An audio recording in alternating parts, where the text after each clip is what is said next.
Bismillahirrahmanirrahim. Assalamualaikum warahmatullahi wabarakatuh. Apa kabarnya hari ini? Semoga kita semua selalu dalam lindungan Allah Subhanahu wa Ta'ala. Baik, solih-solihah, perkenalkan nama Ustazah Masyita. Di kelas 3 ini, insya Allah Ustazah akan mengajarkan kalian yaitu tentang pembelajaran akidah Islam. Nah, anak-anakku semua pasti sudah belajar di kelas 1 dan 2 tentang pembelajaran akidah Islam. Nah, di pembelajaran akidah Islam di kelas 3 ini, di bab pertama nanti kita akan belajar yaitu tentang Allah Sang Pencipta. Nah, di subbab pertama ada alam semesta dan isinya ciptaan Allah. Apa saja yang akan kita pelajari di subbab tersebut? Yang pertama, Allah menciptakan beraneka ragam tumbuhan. Kemudian, manfaat tumbuhan dalam kehidupan. Lalu di subbab berikutnya, di bagian B-nya, yang akan kita pelajari dalil nakli surah Ar-Rahman ayat 10 sampai 13. Nah, untuk hari ini yang akan kita pelajari yaitu subbab yang pertama, alam semesta dan isinya ciptaan Allah Subhanahu wa Ta'ala. Baik, solih-solihah yang dirahmati Allah, sebelum kita memulai pembelajarannya, mari kita awali dengan membaca doa terlebih dahulu.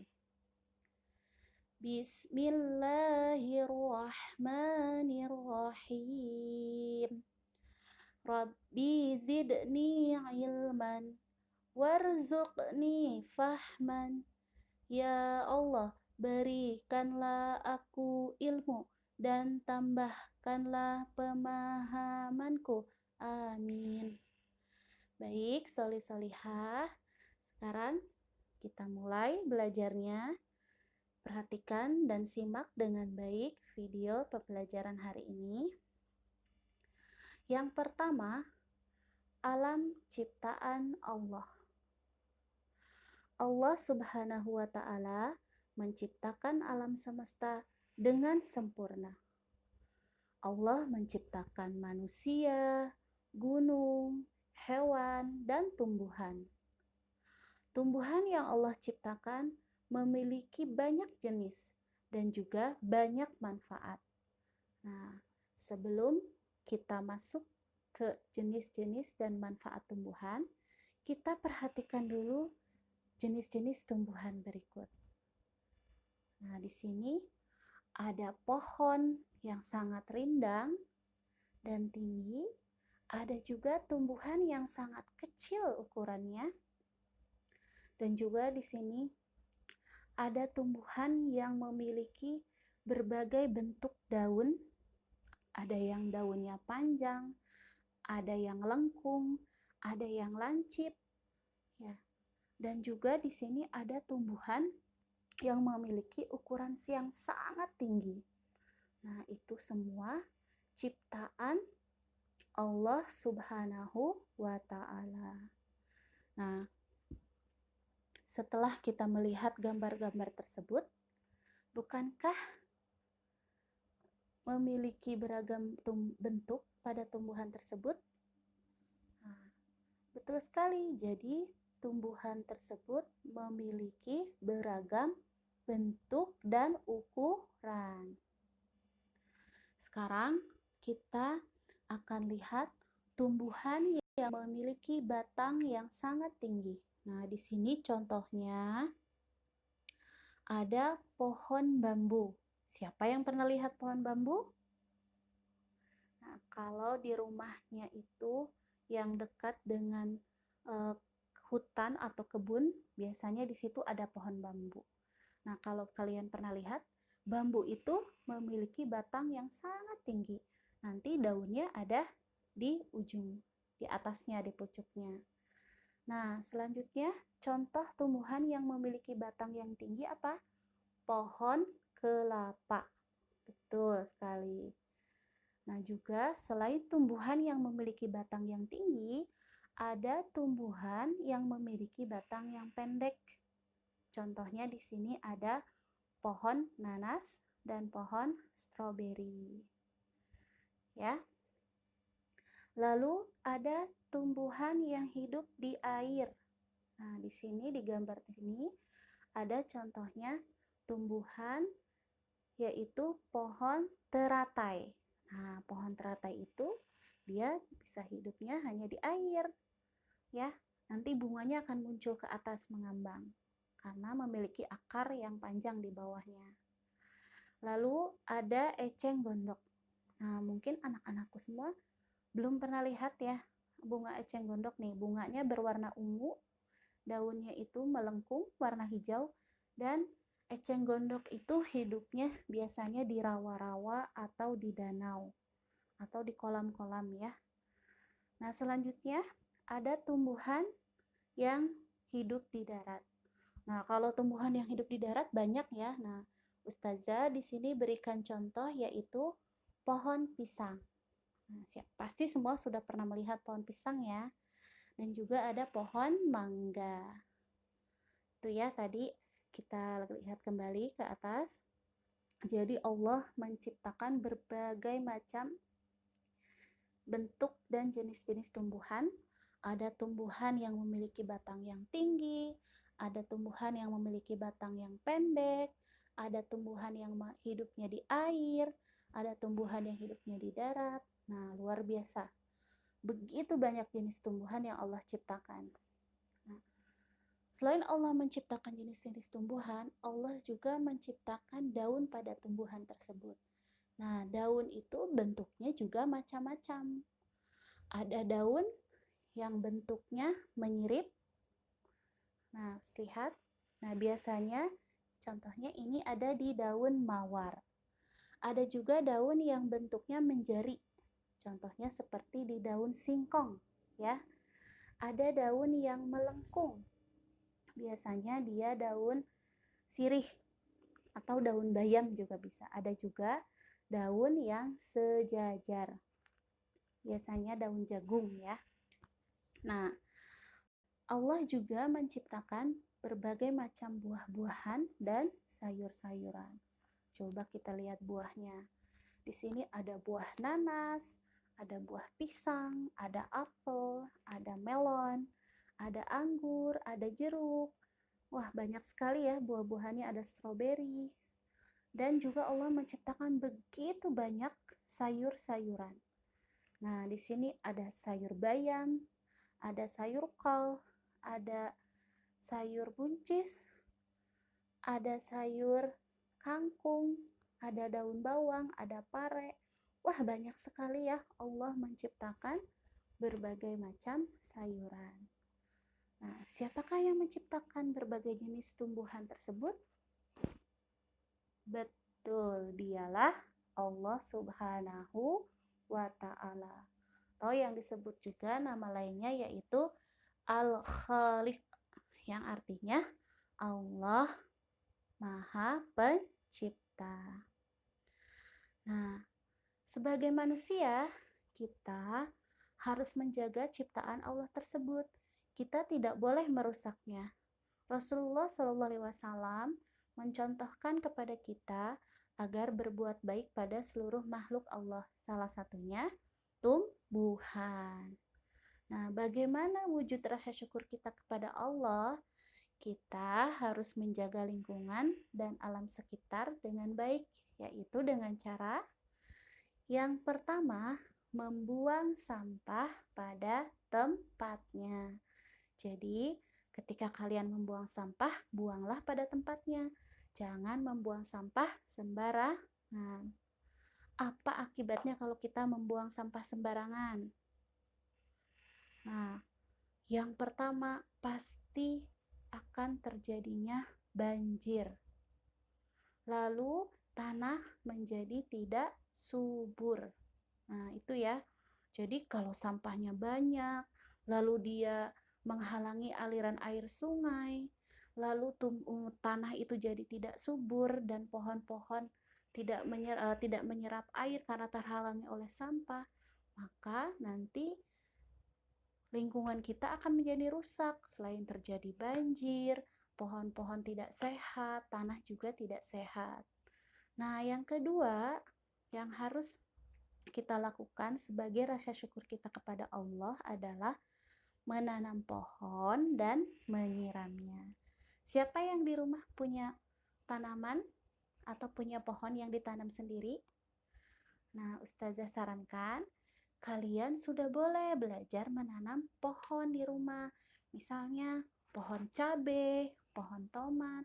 Tapi jangan lupa kalau kamu menanam pohon harus menyiramnya agar pohon tersebut sehat.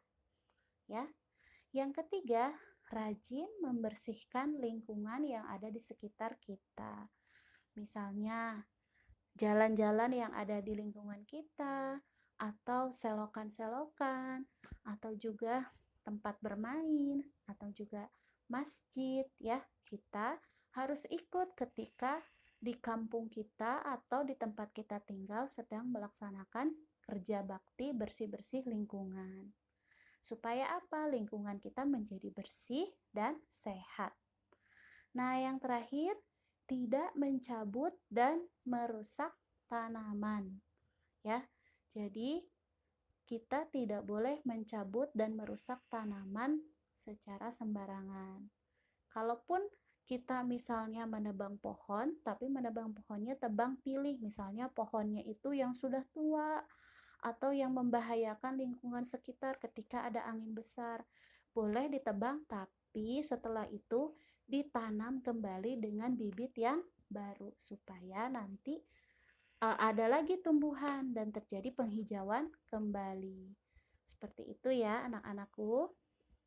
Nah, sekarang mari kita amati bersama. Nah, coba kita lihat tabel berikut. Nah, di sini ada macam-macam nama tumbuhan. Yang pertama ada tumbuhan lidah buaya. Siapa yang pernah lihat tumbuhan lidah buaya? Nah, di sekolah ada tumbuhan lidah buaya. Pasti kalian sudah pernah lihat. Nah, lidah buaya manfaatnya itu sangat banyak. Di sini Ustazah tuliskan 3 manfaat tumbuhan lidah buaya. Yang pertama, lidah buaya itu mampu mencegah pencemaran udara atau polusi udara. Nah, jadi yang tinggalnya di dekat jalan raya atau di perkotaan, sebaiknya di depan rumahnya menanam tanaman lidah buaya. Karena lidah buaya itu mampu mencegah pencemaran udara supaya tidak terjadi polusi, ya. Lalu yang kedua, lidah buaya juga mampu mengobati luka bakar. Jadi kalau kita terkena luka bakar, nah bisa diobati dengan daun lidah buaya yang di dalamnya berwarna bening dan seperti lendir itu dioleskan langsung ke luka bakarnya. Nah, dengan izin Allah, insya Allah luka bakar tersebut akan cepat sembuh. Apalagi manfaatnya?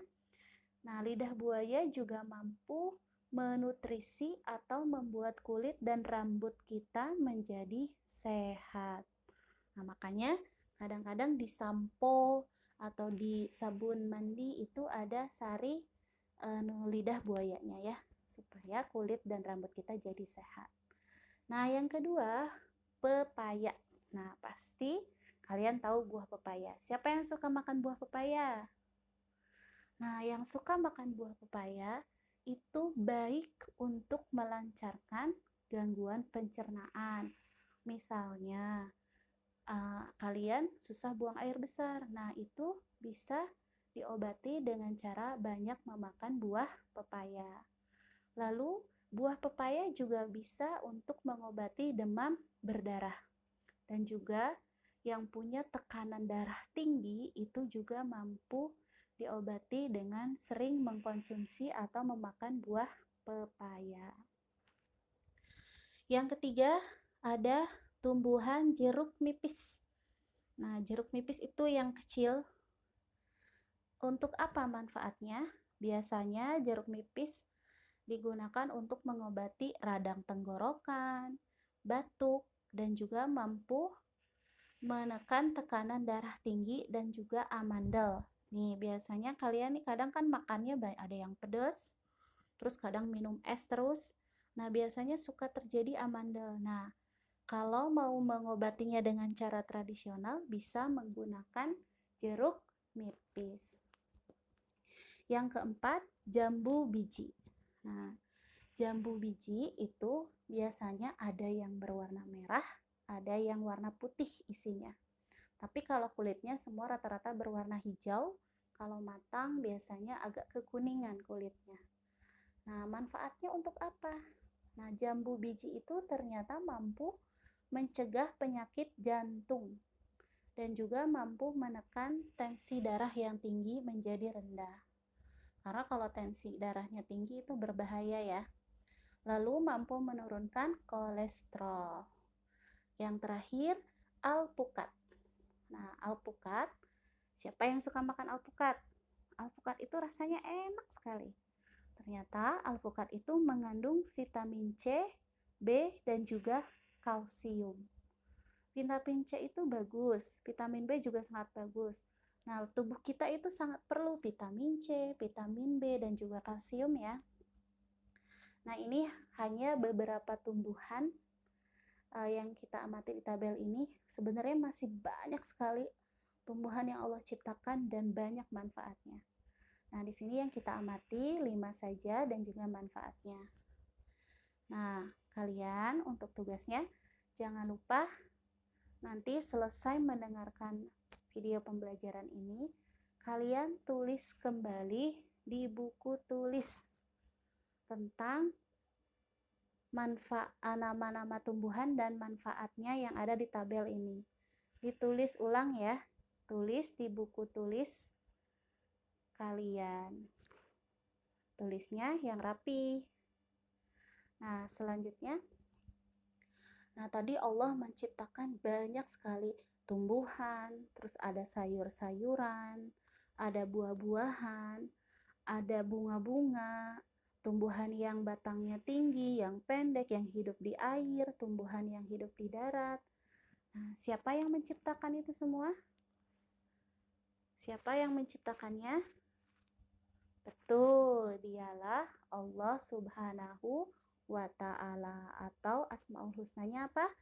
Al-Khaliq, artinya yang Maha Pencipta. Nah, apa yang kamu ucapkan ketika menyaksikan begitu banyak macam tumbuhan? Sebagai anak yang solih dan solihah, apa yang harus kita ucapkan ketika melihat kebesaran Allah yang menciptakan berbagai macam tumbuhan? Sebagai anak muslim yang baik, anak solih dan solihah, yang harus kita ucapkan adalah mengucapkan lafal subhanallah. Apa yang harus kita ucapkan? Subhanallah. Artinya, Maha Suci Allah. Nah, begitulah Allah menciptakan berbagai macam tumbuhan.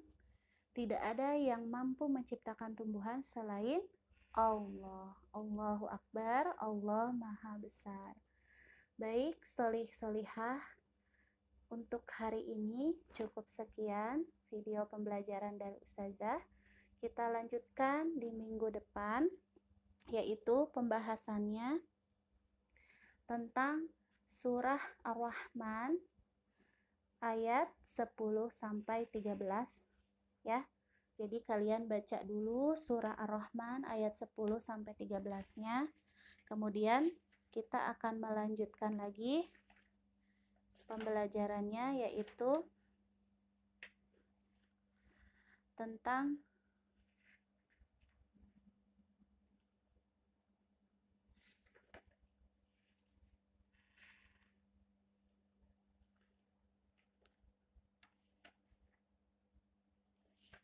sebentar, saya buka dulu ya. Oke, jadi di minggu depan kalian belajarnya yang pertama surah Ar-Rahman ayat 10 sampai 13. Lalu nanti kita akan belajar masuk ke kisah Nabi Ibrahim. Jadi kalian bisa baca dulu di rumah, yaitu di halaman 3 sampai 4 ya. Baik, cukup sekian untuk pembelajaran hari ini. Mohon maaf bila ada kesalahan. Kita tutup dengan membaca doa selesai belajar. Bismillahirrahmanirrahim. Subhanakallahumma wa bihamdika asyhadu an la ilaha illa anta astaghfiruka wa atubu ilaih. Syukran kasiran.